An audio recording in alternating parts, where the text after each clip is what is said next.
પ્રશ્ન છે કે રુથરફોર્ડના આલ્ફા કણ પ્રકીર્ણનના પ્રયોગમાં, એટલે રુથરફોર્ડનો આલ્ફા કણ પ્રકીર્ણન પેલા પ્રયોગ તમારે યાદ કરવો પડશે.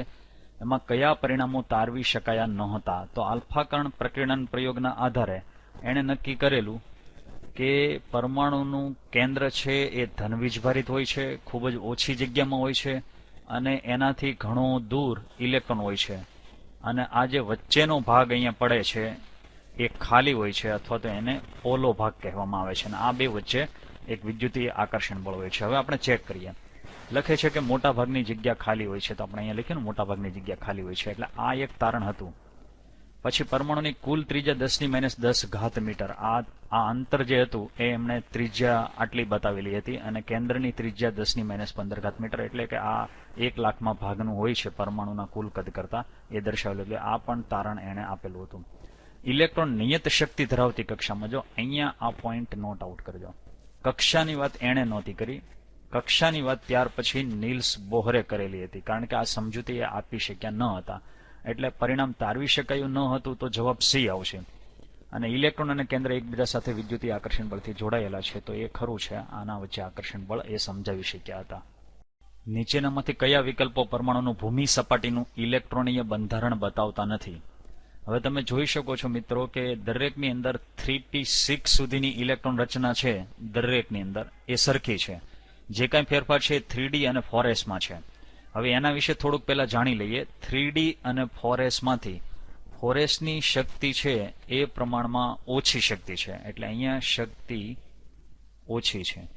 તો આવા સંજોગોમાં 4s કક્ષક છે પહેલા ભરાય. હવે 4s ની અંદર પહેલા 2 ઇલેક્ટ્રોન આવે, પછી 3d ની અંદર ધીમે ધીમે ભરાવાની શરૂઆત થાય. 3d 10 સુધી ભરાઈ શકે, એટલે આ રીતની ઇલેક્ટ્રોન રચના પોસિબલ બને. બટ 3d કક્ષકની સ્પેશિયલી વાત કરીએ તો 3d કક્ષક છે એમાં ક્યાં તો 5 કક્ષકો જે છે અર્ધપૂર્ણ હોય, 5 કક્ષકો કેવી હોય? અર્ધપૂર્ણ. અથવા તો 5 કક્ષકો છે કમ્પ્લીટલી પૂર્ણ થાય તો એની સ્થિરતા વધે છે. અને એમ કરવા માટે ખાસ કરીને 3d જ્યારે 4 હોય અથવા 3d 9 હોય ત્યારે ખાસ કરીને 4s કક્ષક પાસેથી એક ઇલેક્ટ્રોન મેળવી અને અહીંયા 3d 4 માંથી એ 3d 5 બને છે અને 3d 9 માંથી 3d 10 બને છે. ચાલો હવે જોતા જઈએ. ધારો કે અહીંયા તમે વિચારો તો 4s માંથી એક ઇલેક્ટ્રોન લેશે તો એ 3d 9 થશે, બરાબર? એટલે એવું પોસિબલ નથી, એટલે આ ઇલેક્ટ્રોન રચના ખરી છે. ત્યાર પછી અહીંયા તમે જોઈ શકો છો કે 3d 9 છે. 3d 9 જ્યારે હોય છે ત્યારે એ શું કરશે? 4s2 માંથી એક ઇલેક્ટ્રોન મેળવી અને 3d 10 બનશે, એટલે કે આ બનવાની કોશિશ કરશે. એટલે ઓરિજિનલી અહીંયા જે ઇલેક્ટ્રોન રચનાની વાત કરીએ એ 3d 10 અને 4s1 થાય, અને આ પ્રકારની ઇલેક્ટ્રોન રચના કોપરની છે, જેનો પરમાણુ ક્રમ 29 છે, એના માટે બને. તો ખરેખર કોપર માટેની આ ઇલેક્ટ્રોન રચના જે બતાવેલી છે એ મિસ્ટેક વાળી છે, અને એ જ આપણો જવાબ છે. આવું બંધારણ ન આવે.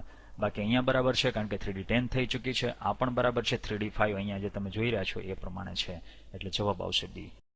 1s અને 2s કક્ષકોની સંભાવ્ય ઘનતા નીચેની આકૃતિમાં બતાવેલી છે. આ જે ડોટ્સ તમે જોઈ રહ્યા છો ઇલેક્ટ્રોન મળી આવવાની સંભાવના બતાવે છે. પહેલા 1s કક્ષક છે, પછી 2s છે, બરાબર? અને આપણે કયા વિધાનો સાચા અને કયા ખોટા મેળવવાનું છે. પહેલું, 1s અને 2s કક્ષકો બંને ગોળાકાર છે, તો આ ખરું છે. આપણે શું મેળવવાનું છે? સાચા નથી. બીજું, પરમાણુમાં ઇલેક્ટ્રોનની સંભાવના પરમાણુ કેન્દ્રની સૌથી વધારે નજીક છે, તો અહીંયા સૌથી વધારે મળવાની શક્યતા છે, અને એ ખરું છે. પરમાણુ કેન્દ્રની આજુબાજુ બધી દિશામાં ઇલેક્ટ્રોન સંભાવના સૌથી વધારે હોય છે, આ પણ ખરું છે. અને લાસ્ટ, 2s કક્ષકમાં ઇલેક્ટ્રોનની સંભાવ્ય ઘનતા સતત સમાન રીતે ઘટે છે, કારણ કે પરમાણુ કેન્દ્રથી અંતર પણ સમાન રીતે વધે છે. આ સ્ટેટમેન્ટને બરાબર સમજીએ. આ મિસ્ટેક વાળું છે. અત્યારે સાચું નથી એવું પૂછ્યું છે, એટલે જવાબ ડી આવશે. અને એમાં શું મિસ્ટેક છે જરા સમજીએ. હવે તમે જ્યારે 1s કક્ષકની વાત કરો તો કેન્દ્રથી નજીકના અંતરે ઇલેક્ટ્રોન મળી આવવાની સંભાવના વધી જાય છે. જો હવે આ કેન્દ્ર છે, એમાં ફરતે અહીંયા જે તમે જોઈ રહ્યા છો 1s થાય, આ 2s થાય, બરાબર? તો જ્યારે પણ તમે અંદરના ભાગમાં અંદર 1s કક્ષક વિશે વિચારતા હો તો ઇલેક્ટ્રોન મળી આવવાની સંભાવના પહેલા શરૂઆતમાં વધુ હોય છે. પછી 1s અને 2s ની વચ્ચે 1s અને 2s ની વચ્ચે એક નોડ આવે છે જ્યાં ઇલેક્ટ્રોન મળી આવવાની સંભાવના ક્રમશઃ ઘટે છે અને ઘટતી ઘટતી ઘણી વખત તો શૂન્ય પણ થઈ જાય અને ત્યાર પછી તમે ફરી પાછા બહારના ભાગમાં આવો છો જેને આપણે 2s કક્ષક કહીએ છીએ. આ જે બોર્ડર દેખાય છે તો ત્યાં ફરી પાછી ઇલેક્ટ્રોન મળી આવવાની સંભાવના વધે છે. તો આ પ્રમાણે થાય છે. હવે અહીંયા ઘટે છે એવું લખેલું છે, સમાન રીતે ઘટે છે, તો એવું નથી, એ વધે છે. અને કઈ રીતે વધે? પહેલા વધશે, પછી ઘટશે અને ફરીથી વધશે. આ રીતે થાય. એટલે આ સ્ટેટમેન્ટ મિસ્ટેકેબલ છે. કેથોડ કિરણો માટે નીચે દર્શાવેલા કેટલાક કારણો શા માટે સાચા નથી? પહેલું, તે કેથોડમાંથી ઉત્પન્ન થાય છે અને એનોડ તરફ વહન કરે છે, તો આ ખરું છે. કેથોડમાંથી ઉત્પન્ન થતા હોવાથી જ એને કેથોડ કિરણો કહેવામાં આવે છે. બીજું, બાહ્ય ચુંબકીય અથવા ચુંબકીય ક્ષેત્રની ગેરહાજરીમાં સીધી દિશામાં આગળ વધે છે. યસ, કારણ કે ચુંબકીય ક્ષેત્ર અને વિદ્યુત ક્ષેત્ર જો એપ્લાય કરવામાં આવે તો આનું વિચલન થાય છે, કારણ કે કેથોડ કિરણો છે એ વીજભાર ધરાવે છે. વીજભારિત હોવાથી એના ઉપર અસર થાય, માટે સીધી દિશામાં જ આગળ વધશે જો ગેરહાજરી રહેશે તો. ત્રીજું છે કે કેથોડ કિરણોના ગુણધર્મો કેથોડ નળીમાં વપરાયેલ વીજ ધ્રુવના પ્રકાર ઉપર આધારિત નથી. યસ, વીજ ધ્રુવ સાથે કોઈ લેના દેના નથી, કોઈ પણ વીજ ધ્રુવ રાખી શકો. અને લાસ્ટ, કેથોડ કિરણોના ગુણધર્મો કેથોડ નળીમાં ભરેલા વાયુના ગુણધર્મો ઉપર આધાર રાખે છે. આ મિસ્ટેક વાળું છે, એટલે સાચું નથી. એ આ છે, આ ખોટું છે. કારણ કે અહીંયા જે વાયુ તમને લખેલું છે એના ગુણધર્મો ઉપર આધાર રાખતું નથી, કારણ કે કેથોડ નળીની અંદર તમે કોઈ પણ પ્રકારનો વાયુ, કોઈ પણ વાયુ ભરી શકો છો અને તો પણ તમને જે રિઝલ્ટ મળે છે એ રિઝલ્ટ યાને કે પરિણામ એક સરખું જ મળે છે. પરિણામ સેમ મળે છે, કોઈ ઇસ્યુ નથી. એટલે વાયુ ઉપર ડિપેન્ડ કરતું નથી. લખે છે કે ઇલેક્ટ્રોન વિશે દર્શાવેલા કયા વિધાનો ખોટા છે? બરાબર.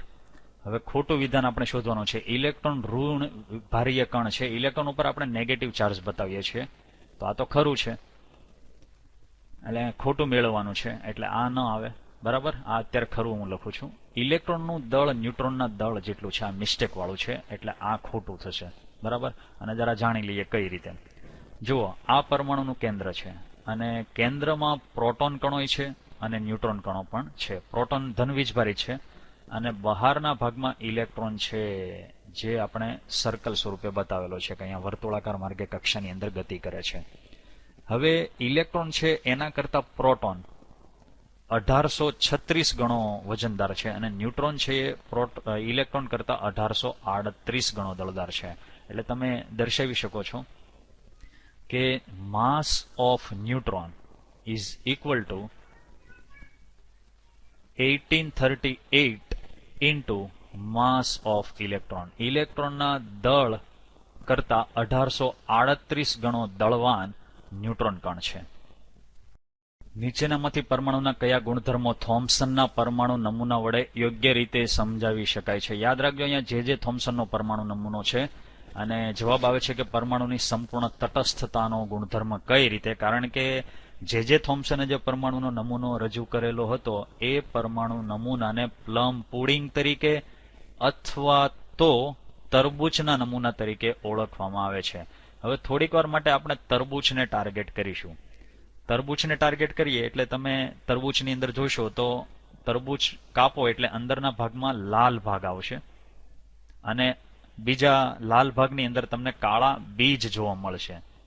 તો જે થોમ્સનનું કહેવાનું એવું થતું હતું કે જે લાલ ભાગ તમે જોઈ રહ્યા છો એ પોઝિટિવ ચાર્જ છે, યાને કે પ્રોટોનનો ચાર્જ છે, અને કાળા બીજ જે તમે જોઈ રહ્યા છો એ ઇલેક્ટ્રોનનો નેગેટિવ ચાર્જ છે. એટલે આ બંને એકબીજાને તટસ્થ કરે છે. આ રીતે એને સંપૂર્ણ તટસ્થતાનો ગુણધર્મ સમજાવેલો. પ્રશ્ન છે કે બે પરમાણુઓ કયા સંજોગોમાં સમભારીય યાને કે આઇસોબાર છે તેમ કહેવાય? હવે જો આના સુધી પહોંચવું હોય તો પહેલા આપણી પાસે સમભારીયનું ઉદાહરણ હોવું જરૂરી છે અને એ ઉદાહરણ હું તમારી સામે અહીંયા રજૂ કરું છું. ઉદાહરણ, દાખલા તરીકે આપણી પાસે આર્ગોન છે અને પોટેશિયમ છે. હવે આર્ગોન છે એનો પરમાણુ ક્રમ તમે જાણો છો 18 છે અને પોટેશિયમનો પરમાણુ ક્રમ 19 છે. એટલે પરમાણુ ક્રમ જુદા જુદા હોય, યાને કે પ્રોટોનની સંખ્યા અલગ અલગ હોય, બટ બંનેના ભાર યાને કે પરમાણુ ભાર સરખા હોવો જોઈએ. આ આપણે 40 લઈએ, આ પણ 40 લઈએ છે. આ હકીકતમાં બંને એકબીજાના સમભારીય છે. તો અહીંયા પ્રોટોન અને આ ન્યુટ્રોન થશે. ફરી એક વખત તમે જોઈ શકો છો કે આ 18 લખેલું છે એ કઈ સંખ્યા છે? પ્રોટોનની છે. અને આ 19 લખેલું છે એ પણ કઈ સંખ્યા છે? પ્રોટોન, કારણ કે આ બંને પરમાણુ ક્રમ છે. અને અહીંયા તમે જે જોઈ રહ્યા છો એ પ્રોટોન પ્લસ ન્યુટ્રોન છે. અહીંયા પ્રોટોન પ્લસ ન્યુટ્રોન છે, યાને કે પરમાણુ ભાર છે. તો આ બંને સરખા રહે છે. છેલ્લું સ્ટેટમેન્ટ વાંચો તમે. પ્રોટોન અને ન્યુટ્રોનની સંખ્યાનો સરવાળો સમાન છે, પરંતુ પ્રોટોનની સંખ્યા જુદી જુદી હોય છે, માટે જવાબ ડી આવશે. 3p કક્ષકોના રેડિયલ નોડની સંખ્યા કેટલી? હવે નોડ વિભાગની અંદર જે આપણે શીખેલા છે એટલું પહેલા યાદ રાખી લ્યો. રેડિયલ નોડ માટેનું સૂત્ર છે n-l-1. n છે મુખ્ય ક્વોન્ટમાંક છે અને l છે કોણીય વેગમાન ક્વોન્ટમાંક છે. હવે જો ક્વોન્ટમાંક l બરાબર 0 હોય તો s કક્ષક, l બરાબર 1 હોય તો p કક્ષક, l બરાબર 2 હોય તો d કક્ષક અને l બરાબર 3 હોય તો f કક્ષક થાય છે. બરાબર.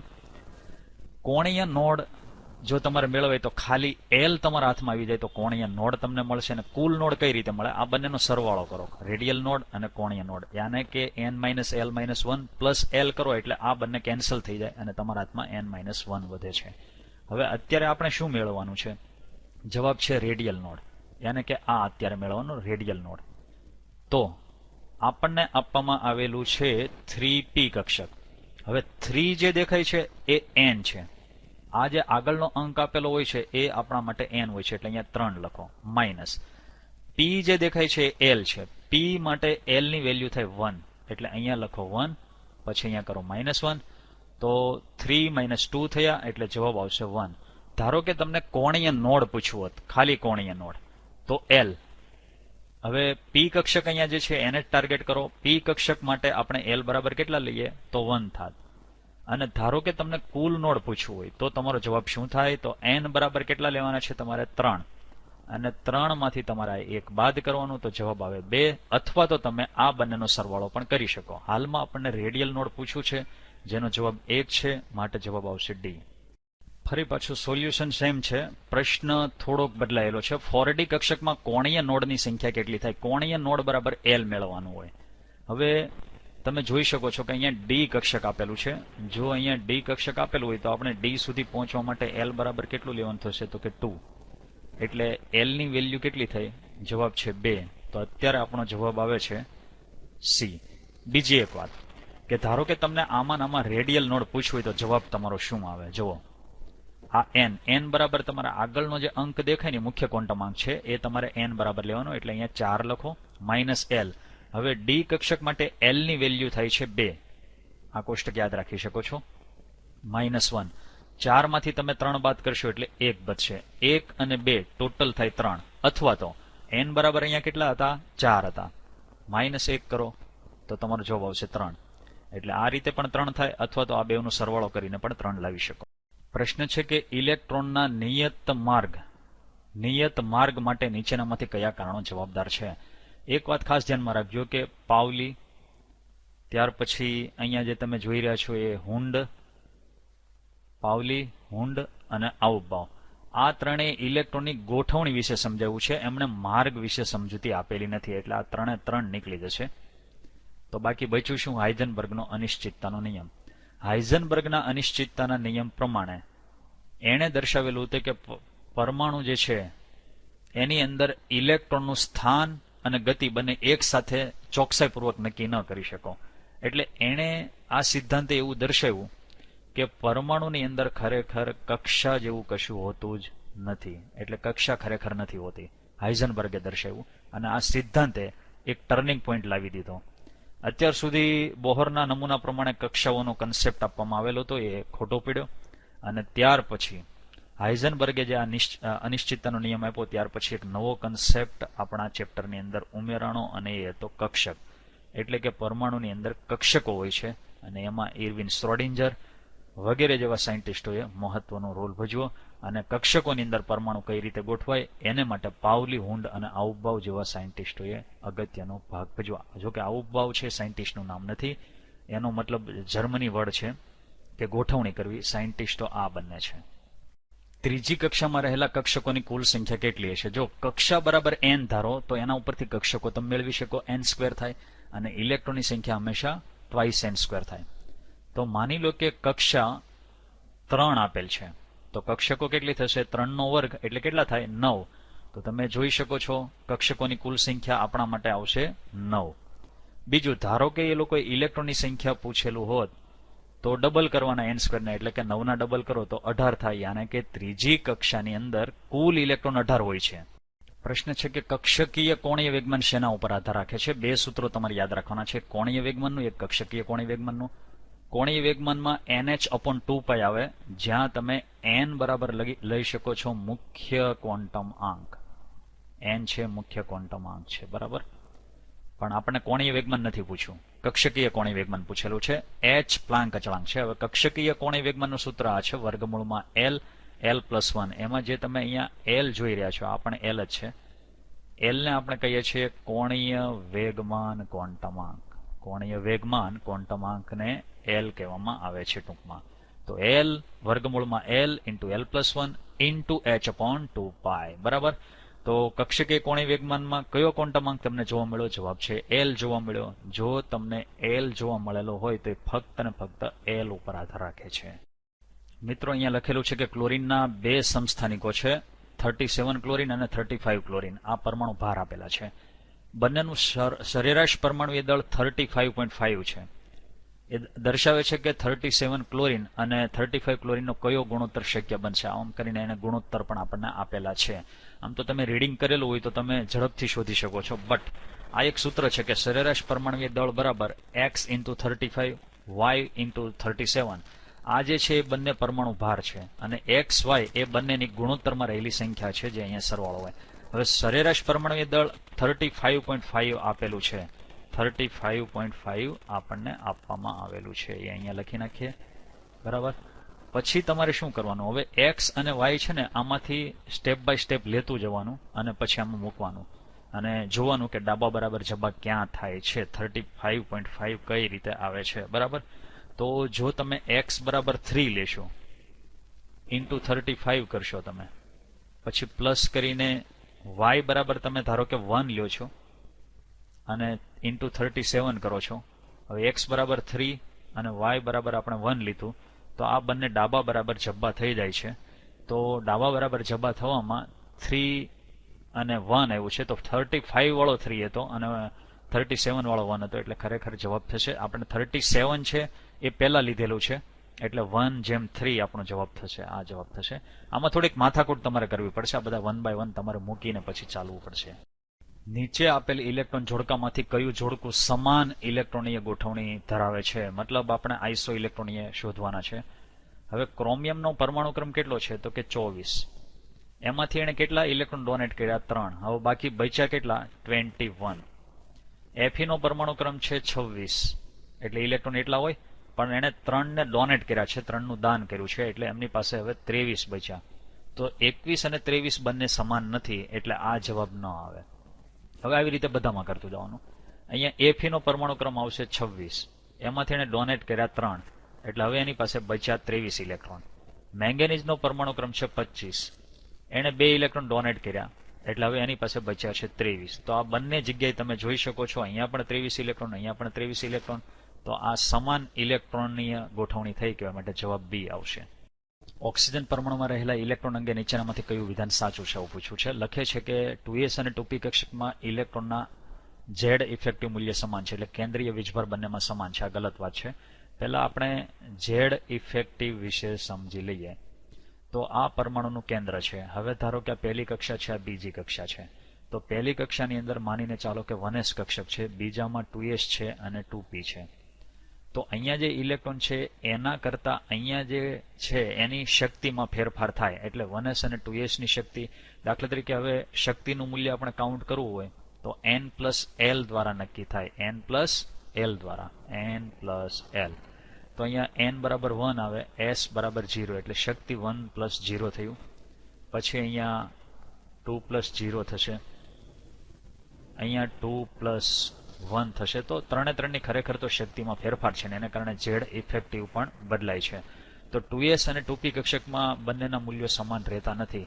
અહીંયા કેન્દ્રનું આકર્ષણ બળ વધારે હોય છે, અહીંયા પ્રમાણમાં ઓછું હોય છે, એટલે પહેલું છે એ ગલત થયું. પછી 2s કક્ષકના ઇલેક્ટ્રોન અને 2p કક્ષકના ઇલેક્ટ્રોન સમશક્તિ. તો 2s માટેની શક્તિ જે છે એ 2+0 આવ્યું અને 2p માટે 2+1 આવ્યું. તો આ બંને સમાન શક્તિ નથી ધરાવતા, એટલે આ પણ ન આવે. પછી 1s કક્ષકના ઇલેક્ટ્રોનનું ઝેડ ઇફેક્ટિવ 1s કક્ષકનું અને 2s નું ઝેડ ઇફેક્ટિવ બંને સરખા છે. ગલત વાત છે. પહેલી કક્ષામાં કેન્દ્રનું આકર્ષણ બળ, આ જે કેન્દ્ર છે એ આને વધારે સારી રીતે ખેંચે, આને પ્રમાણમાં ઓછું ખેંચે છે, એટલે આ પણ ગલત થયું. અને છેલ્લું સ્ટેટમેન્ટ છે હવે ખરું છે. કઈ રીતે? 2s કક્ષકમાં રહેલા બે ઇલેક્ટ્રોન સમાન સ્પિન ક્વોન્ટમ આંક ધરાવે છે પરંતુ વિરુદ્ધ સંજ્ઞા ધરાવે. હવે 2s કક્ષકના બે ઇલેક્ટ્રોન છે એના સ્પિન ક્વોન્ટમ આંક તમે લ્યો એટલે એક આવશે +1 અને બીજો આવશે -1. આ છે સ્પિન ક્વોન્ટમ આંક. હવે લખેલું છે કે સમાન છે, તો કે +1 અને 1 મૂલ્યો સમાન થયા. અહીંયા લખેલું છે એ પ્રમાણે સમાન મૂલ્યો થયા, પણ સંજ્ઞા વિરુદ્ધ છે, કારણ કે અહીંયા પ્લસ છે, અહીંયા માઇનસ છે. નીચેના દ્રવ્ય તરંગો સમાન ગતિથી, જોજો બરાબર, ગતિ સમાન છે, ત્યારે કોની તરંગ લંબાઈ લઘુત્તમ મળશે? ઓછી મળશે. તો અહીંયા તમારે જે કન્સેપ્ટ લાગુ પાડવાનો છે એ કન્સેપ્ટનું નામ છે ધ બ્રોગલી કન્સેપ્ટ. તરંગ લંબાઈ બરાબર h/mv થાય, રાઈટ? હવે બીજી વાત, અત્યારે આપણા માટે h જે છે પ્લાન્ક અચળાંક એ અચળ છે, પછી v છે વેગ, સમાન ગતિ છે એટલે એ અચળ થઈ ગયું. તો હવે માત્ર ને માત્ર તમારી પાસે લેમ્બડા અને m બચ્યું એટલે ચલે છે 1/m થાય. તો અહીંયા દળ જેનું વધશે એની તરંગ લંબાઈ ઘટશે, એટલે જો દળ વધે તો તરંગ લંબાઈ ઘટે. તો હવે ચેક કરો કે આમાંથી દળ કોનું વધારે છે. ઇલેક્ટ્રોન છે એ હલકો છે, ઇલેક્ટ્રોન કરતા એટલીસ્ટ પ્રોટોન અને ન્યુટ્રોન ભારે છે, બરાબર? એટલે ઇલેક્ટ્રોન તો આવવાનું નથી, એટલે આ ગયો. બીજું, પ્રોટોન કરતા ન્યુટ્રોન ભારે છે એટલે આ પણ ગયો. હવે વાત કરીએ આલ્ફા કણ. તો આલ્ફા કણ આ બધા કરતા ભારે છે. શું કામ? કારણ કે આલ્ફા કણની અંદરના ભાગમાં 2 પ્રોટોન અને 2 ન્યુટ્રોન હોય છે, મતલબ હેવી થાય છે. તો સૌથી ભારે કોણ થયો? બી થયો, એટલે આ પણ જતું રહ્યું. જવાબ આવશે બી. જેનું દળ સૌથી વધારે વધશે એની તરંગ લંબાઈ ઘટશે, માટે આની તરંગ લંબાઈ ટૂંકી આવશે.